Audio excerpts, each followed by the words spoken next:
The RCMP had been called to a crime scene. Officers, including a canine unit, respond. The unit, comprised of a handler and his dog, can be the difference between finding a suspect, a missing person, or evidence.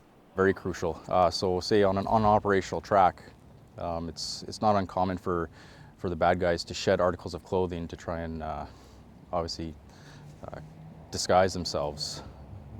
So the dog will indicate on those articles and pursue the bad guy further.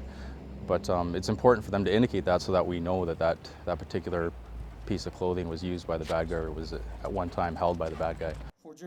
But before they experience the real thing, the canines go through intense training, beginning in Innisfail, Alberta, where police dogs are bred and trained before coming to places like Kamloops.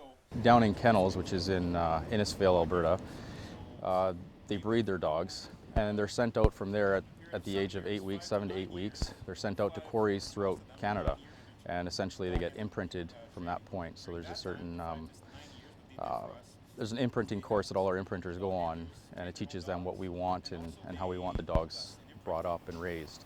From there, the dogs are assessed for the first 4 months, needing to meet certain criteria like tracking ability, searching, obedience, and agility. And if they don't meet those certain criteria, then they're basically taken out of the program.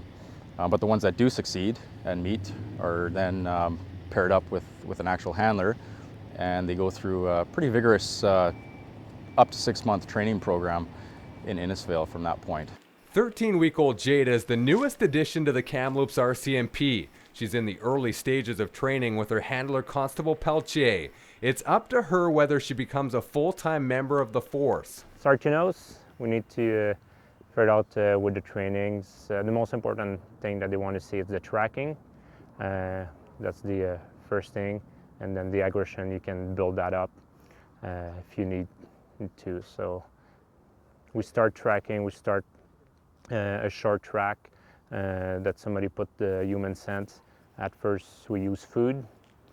She's really food driven. She loves food. Even she had her breakfast this morning, if I give her food any kind, even her food kibbles, doesn't need to be a treat for her. She loves it. Good boy. Sue, hey. Sue. And every Tuesday, the Kamloops Canine Unit put their dogs through training to keep them sharp. Boy. That's pretty much the bread and butter of what we do here. So we try and really spend a lot of time and focus specifically on that profile for the majority of the part. After that, we'll do certain searches. We'll do large article searches, and basically the dog's just looking for human scent in articles, so whether that be clothing or like a hat or a shoe, something similar to that. And we'll also do small article searches, and that'll basically fall on, for example, shell casings from bullets. We'll search for that in different environments and indicate it, and we'll read that and reward the dog. Hey, buddy. Hi, how you doing? Ready to go to work? For Nathan's dog Grinder, a 2-year-old German Shepherd, he still needs work but is considered a mature dog within the RCMP. Nathan and Grinder spend 24 hours a day, 7 days a week together. Nathan brings him home every night to his 2 kids, but he's not a family pet. The dog is part of the family, but at the end of the day, you have to remember it is still a working dog. So, you know, there's certain things you don't do with a working dog that you would with your pet. Like the dog doesn't come inside the house and it doesn't sit on the couch and watch TV with a family type thing.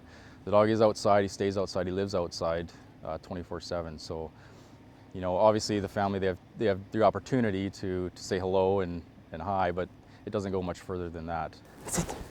Yes. Yes, good boy. Working with Grinder is a dream come true for Nathan, who's put his heart and soul into raising police dogs. This is something I've been interested in since the beginning. I joined the RCMP with anticipation of becoming a dog handler, and yeah, it's been a long road to this stage here. I actually just recently graduated from the dog handler course, so you know, it's been 9 years in the making now. Depot, general duty, and you know, I've been on various sections throughout my career, and